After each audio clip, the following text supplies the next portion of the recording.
otasiima Allah kyaba akuwadde omutima gutandika okujjamu ekirwadde eky'ensaalwa. Tegeera obusiraamu mu program Buzima. Ensonga ey'okubiri Adamu hubbul izza, obutalulunkanira gatiibwa, okwagala gatiibwa kubanga akantu katono nnyo ntutabuka ng'olabanga ekitiibwa kibawadde musinza alanda nze nsano kifuna kijja kityo okubanga ku mukolo bamwanjudde nze ne batanyanjula. Siima ako Allah tabaraka wa taala kakuwadde. Era ebitiibwa biveeko. Katuweereza ekibuuzo kyo ku noti 7 noti emu 24 9 86. Buzima.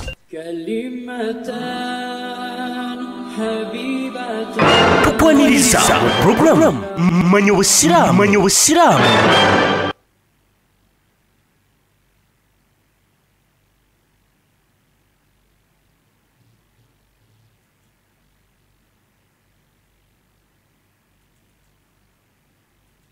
Tupwaniriza program Manya Obusiraamu.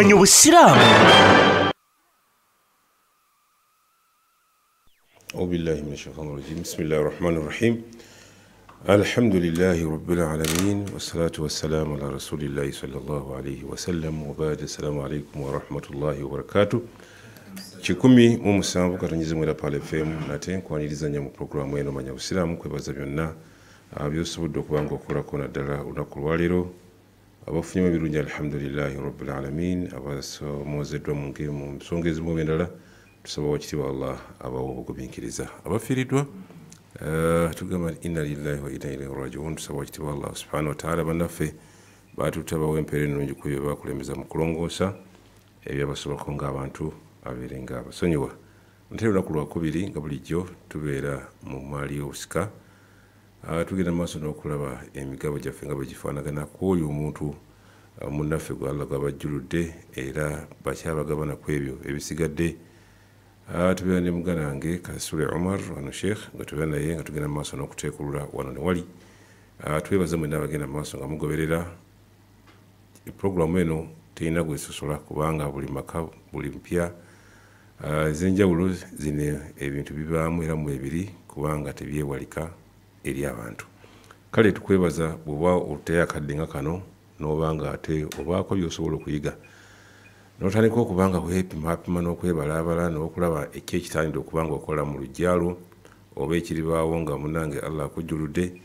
ne weetegekera bw'obanga nno ofunye omukisa ogwo kale kibago kirungi ogukozesa nga tugenda maaso n'okubanga tuyita mu programu eno emaali y'obusika oba gye tuyita Islamic Inheritance. Nze Kalungi Yahya Mustafa nate programu Manya Obusiraamu tubeera ne bannaffe ab'enjawulo wano era nga Sheikh tannaba kujja nakubuuzaako njagala kusooka kuwa bubaka butonotono kuva mu kitongole kya Uganda Halal Bureau ekikujjukiza nti nno kivunaanyizibwa nno ku kwekennenya n'okukakasa nti omutindo gw'ebintu by'olya okozesebwa biri halal ate nga kuliko n'ebyokulya okunywa nammwe n'ebirala byonna. Kale nno kyongera n'okujjukiza amakampuni mwenna ag'enjawulo nti okukituukirira basobole okuba nga mukakasa ebyo bye mukola nti biri halal. Ojja basanga ku Kampala wano Sapolo Kagwa Road wetandikirawo ku Bakery plot number 2 Dairy Gardens kozesa ebyo bikakasiddwa nti biri halal nga weekebejja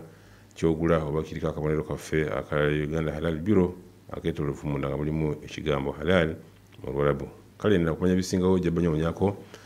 ku simu ya 075852 ebisinga byonna ojja kubanga obifuna bulungi nnyo ne bannaffe abo aba Uganda Halal Bureau. So nga ate ekitongole kya Islamic Center for Education and Research wali ebuziga nga bayita mu bawuliza ba Pal FM basaba abantu bonna ddala bawuliriza olina obuyambi obw'enjawulo ogamba nga engoye emifaliso blanket ebyokulya n'ebyokunywa okubayambako baganda baffe bali ababondabonda abali mu disitulikiti y'Ekiryandongo nga bano no bava mu nsi ya Sudaani waggulu olw'entalo eziriyo kati nno gwe wenna asobola okubadukirira osabibwa okubireeta wano ku Pal FM oba okubitwala wali ku buziga Islamic ku office ya Islamic Center for Education and Research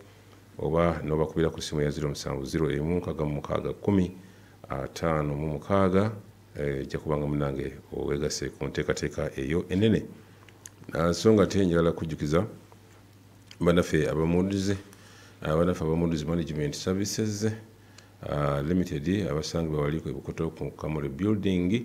maaso ga bukoto white flat sibukamu ntabazo okujjako stress y'abapangisa okoyo kwegobana abapangisa olina ekizimbe apartment oba olina akedi gwetofaayo atukwase bukwasi kizimbe ffe tujja kubanga tukikubanjiza osobole okubanga ofunamu sente zo mu budde ate nga zawamu kale nno bakubire ku ssimu ya 0759 7 noti 5 97 oba ya 0778 25 kale bebanafa bamuduzi management services abagamba nti no enteekateeka bwetyo bwetambula. Banafe aba hijja and umra eriyo yonna abadde akyalemeddwa okukola hijja oba umra omukisa guno guzze banafe aba hijja and umra bakafulunno mu kutwala abantu e Makka ne Madina okukola hijja wamu ne umra bakuwadde nno omukisa okukola emikolo gya hijja ku bbeeyi entono ddala era nga waliwo December umra kubanga nazomeza 27 okutuuka nazomeza 6 January kale na balina bamasheeka bakugu ddala mu kukozesa emikolo gino era nga bafaayo nnyo eri abalamazi baabwe bano nno bakukolera ku byensula gita accommodation kuno bakugobera baku visa bakutambuza okulambuza ebifo ebitukuvu bakutwala nno ne bakukomyawo era nno bakugamba nti bakuyambako ne baganda baffe mu misomo ewa seminars kale hijja and umra basanga wali ku Masirimusa wali ku Hotel Africana era ajja bakubira ku simu ya 0776 55 noti 3 oba ya Airtel ya 0701 13 38 95 bibanafa hijja and umra services abagamba nti no beyone oli ku 17 katonyeza mu Pale FM kwe tuli nate nkwebaza nnyo ku bantu kyagala mu maaso tuwuliza program manya Uislamu tuli mu program emaali y'omusika tubeera ne mukadde waffe Sheikh Omar Kasule atugenda mu maaso n'okwejjukanya ensonga zaffe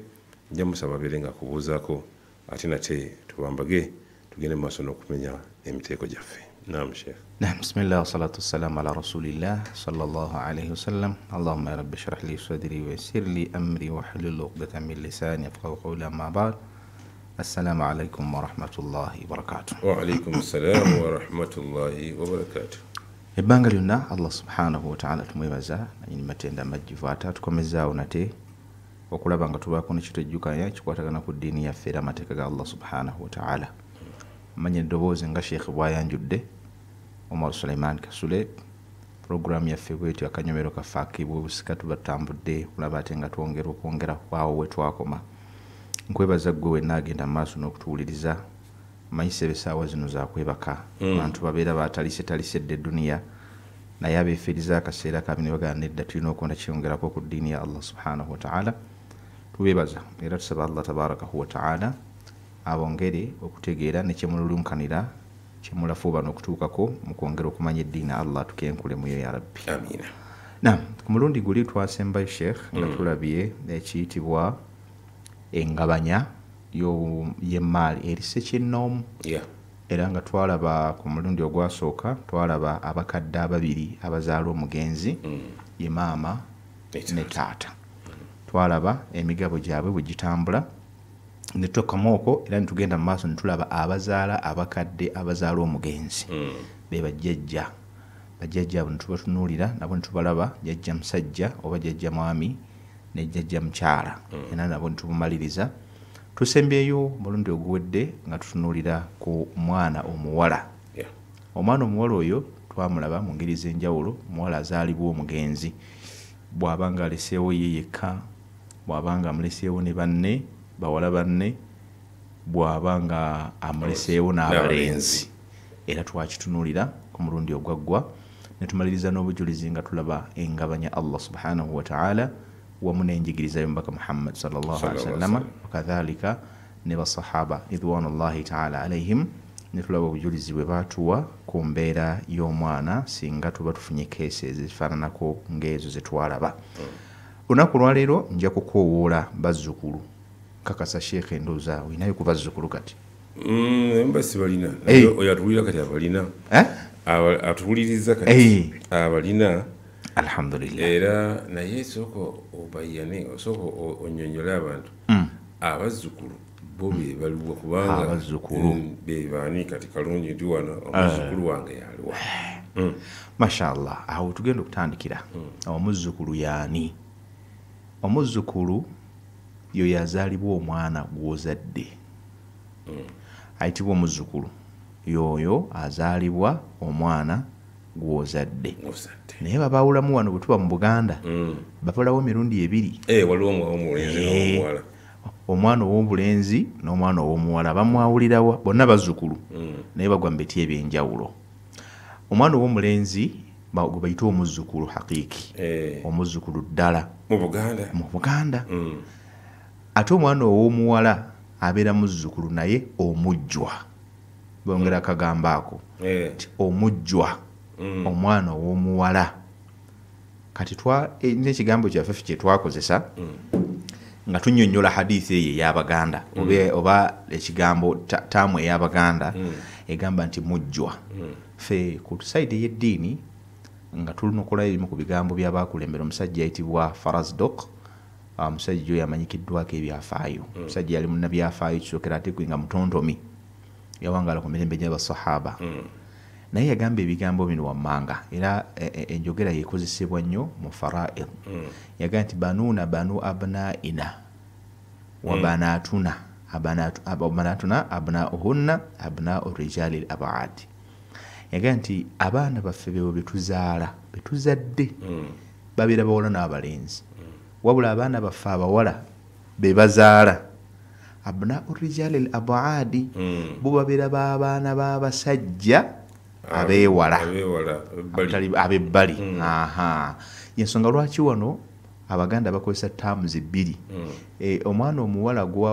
azaalibwa omufu n'omulenzi azaalibwa omufu babeera baana ba mugenzi naye abaana baabwe be bazaala oba mulenzi babeera bazzukulu wabula ab'omuwala babayita bajjwa. Lwaki bajjwa? Kubanga tebasobola kusikira jjajjaabwe oba okategedde ako lwaki bajjwa tebasobola kusikira jjajjaabwe okategedde ako mundebalooza awo bo obitegedde lwaki bajjwa tebasobola kusikira jjajjaabwe wabula ate ab'abalenzi kubanga bali mu kika bo direct bajja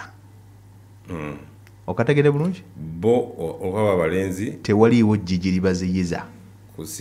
kusikira jjajja waabwe kubanga ba musaayi ba mulayini yeeyo naye ate bali ab'omuwala ekibagaana kuba ba mulayini ndala okategedde ako kyekibajjisaamu kati ate nabo ku bujjajja bwabwe ebwewa kitaabwe bagenda direct okategedde ako eyo yenamula yetugenda okutunulira kwekuyobujja wabula obujja obwolwali wetugenda okutunula tetugenda kutunulira bujjwa tutunulira mwana muwala gwe bayita bintul ibini omuzzukulu ow'omulenzi naye nga muwala omuzzukulu ow'omwana omulenzi mulayini ey'abalenzi abasajja naye nga muwala omwana taata wange yalinga bamukyanga kibirige Mustafa kati nze gwenzadde omwana wange ow'omulenzi so owannakayiza si wannakayiza mwana wa kalungi muwala wa kalungi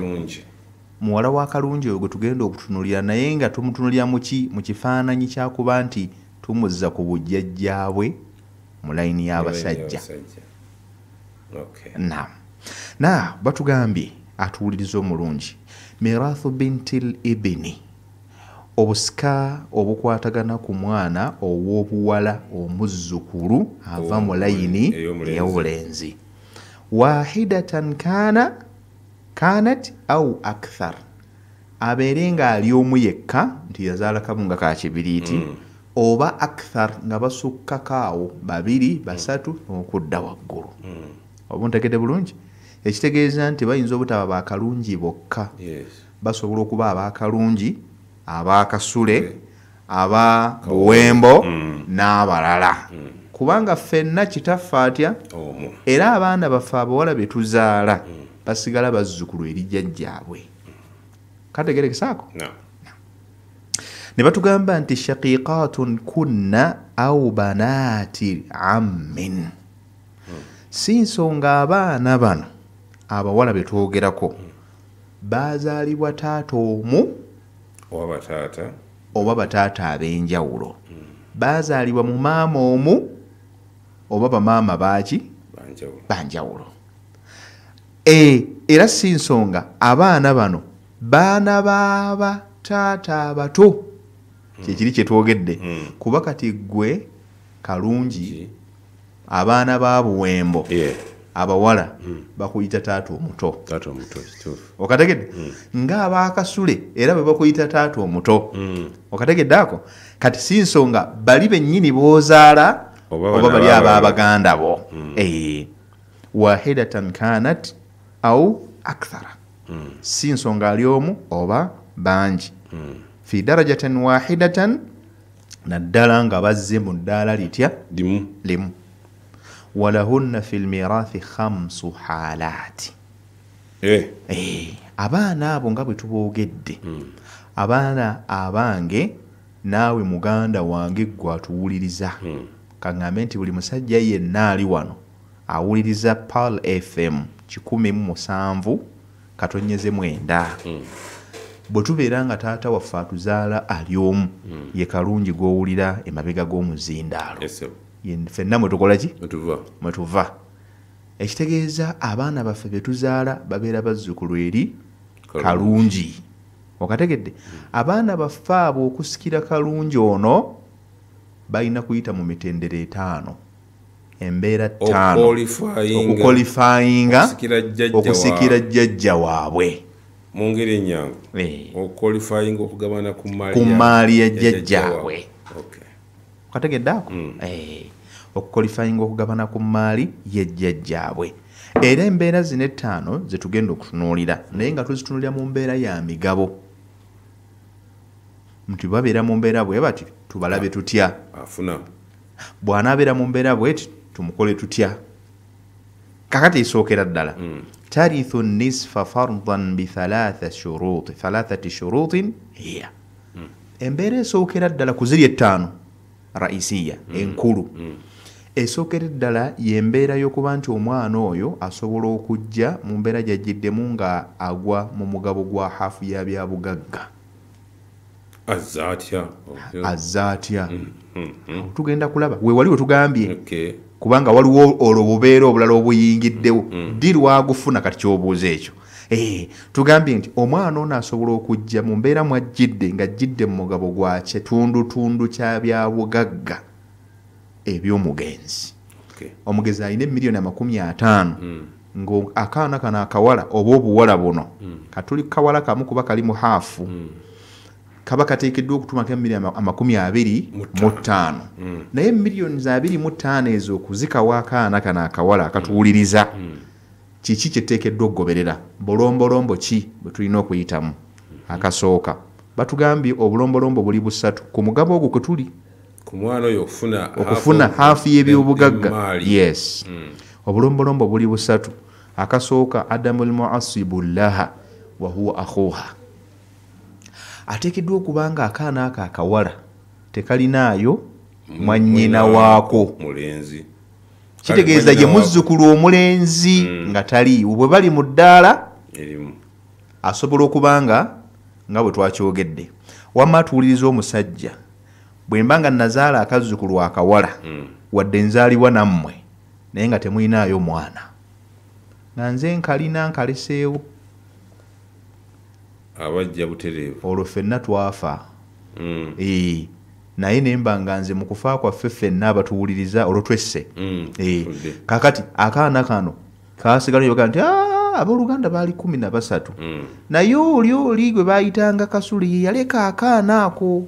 okategedde bulungi akaana ako butereevu kaweebwa omugabo gwa hafu y'ebyobugagga kubanga kisooka nze saalekawo mwana mulenzi tewaliwo mwana mulenzi wange siinaawo mwana asukka kw'omu ate ndeseewo kawala ekyokubiri bannange bwe tuvuganya mu taata tewaliyo n'omu ayinayo mwana embeera eyo girabye Yeah. ke kasookera ddala ako ne batugamba akalala nti au ibnu ammiha